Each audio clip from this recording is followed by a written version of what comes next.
There's a pair of glasses in particular that has a dual-lens heads-up display in both eyes, shoots stabilized video better than most action cameras, shows you Google Maps live in your field of view, and reads you full ChatGPT responses in seconds. And it costs $200 less than Meta's display glasses. But we'll get there.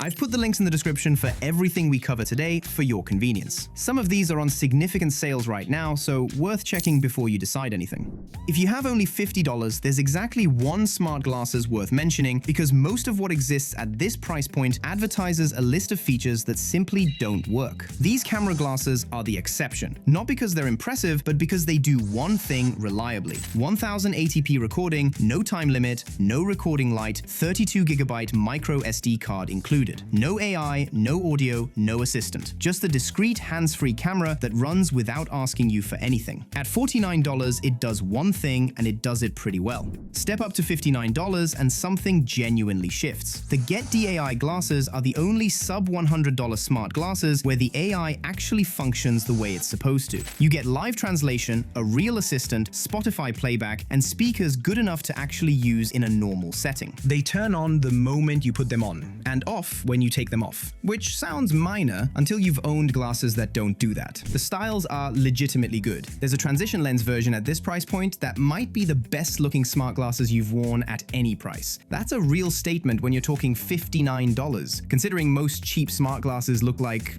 a prop from a 2009 Tech Expo. At $99, the OHO camera sunglasses take a different approach entirely. No AI, no assistant, just pure camera. But the 1080p 30 frames per second landscape footage is a real noticeable step up from the $49 pair. If you're creating content on a tight budget and need clean horizontal footage without drawing attention to yourself, these are the tool. You get built-in 32GB with a micro SD slot inside if you need more room. The stabilization doesn't compare to what we'll get to later, but for $99, the footage holds up. Now we move into the range where things start getting serious. At $115, the Amazon Echo frames normally sell for over $300. They've been sitting at $115 for weeks now, and that's the whole story here. They're some of the lightest smart glasses on the market, and the styles are pretty sharp. There's a navy version that honestly looks better than a lot of what Ray-Ban is currently putting out. You get calls, texts, music, and quick access to Siri, Google, or Alexa right from the arm. The battery stretches to 14 hours with moderate use, 6 hours continuous if you're listening at high volume. They come with a wireless charging stand that looks like it belongs in a spy film. No visible contact points, you just set them down and they charge. There's no camera and no display. But if what you want is lightweight smart assistant access throughout your day, $115 for this is the kind of deal that doesn't stay around forever.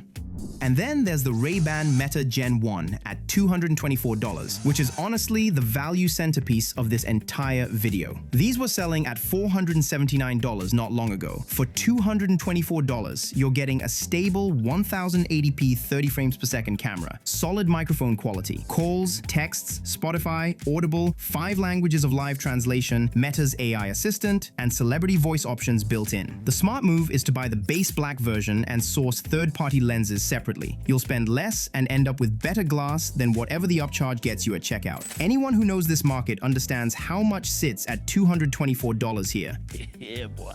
It's the pair that anyone watching this should probably just buy and stop overthinking. Speaking of overthinking, if you're enjoying the video so far, stop overthinking it and smash that like button. And don't forget to subscribe for more honest breakdowns of the coolest gadgets that matter to you the most.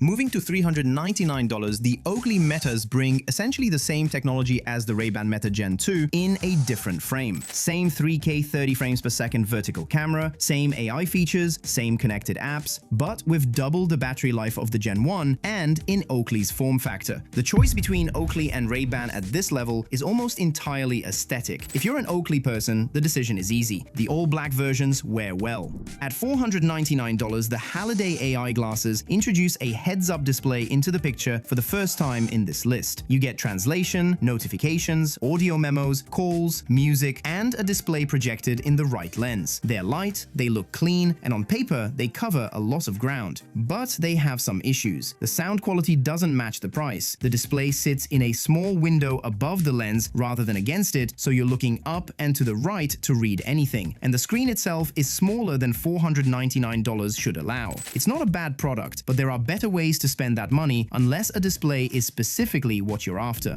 Now we get to the part of this list that actually changes the conversation. If I had more than $500 to spend on smart glasses, I would buy the Rokid glasses. At $599, you get dual lens display built through a lens splitter system, ChatGPT 5 as the default AI with a selection of other assistants available. You also get a wide-angle camera with real electronic stabilization, something that wasn't in earlier versions and they fixed, with up to 10 minutes of recording in vertical or horizontal. The coloring is better than the Meta glasses, and the low-light performance beats them outright. You also get Google Maps navigation live in your field of view while you're moving, a teleprompter, the ability to read full ChatGPT responses in a few seconds, and I mean actual paragraphs, not summarized sentences. You can even build apps for it. It weighs 49 grams, so they're super light and comfortable to wear all day. The display is bright enough to use outside. Clip-on sunshades are available for $20 if you need them. For content creation specifically, the stabilization alone puts it ahead of most things in this price range, and the fact that you can shoot horizontal in good color for up to 10 minutes straight makes it a serious tool. The one caveat worth knowing: the display is green, not full color. It feels like you're in Fallout 3, which might be a plus for some of you. It's worth knowing before you spend $599.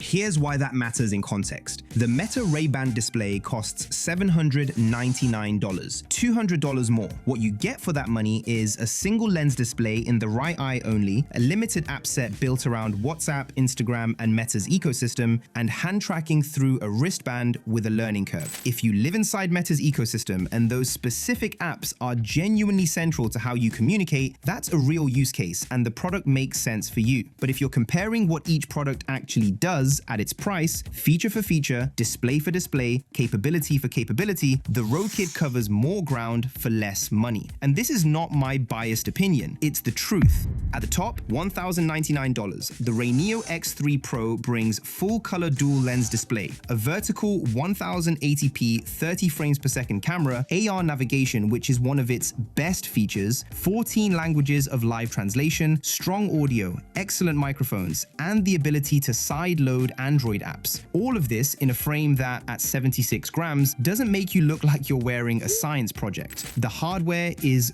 really impressive. The problem is the battery. You get less than an hour on a charge. For anything beyond a short session, you'll be running a USB-C cable to your phone. At $1,099, that's not a footnote. It's a central part of what owning these actually feels like day to day. If your specific use case works around that constraint, the display quality and camera hold up. But it's worth keeping in mind before dropping $1,000 on these.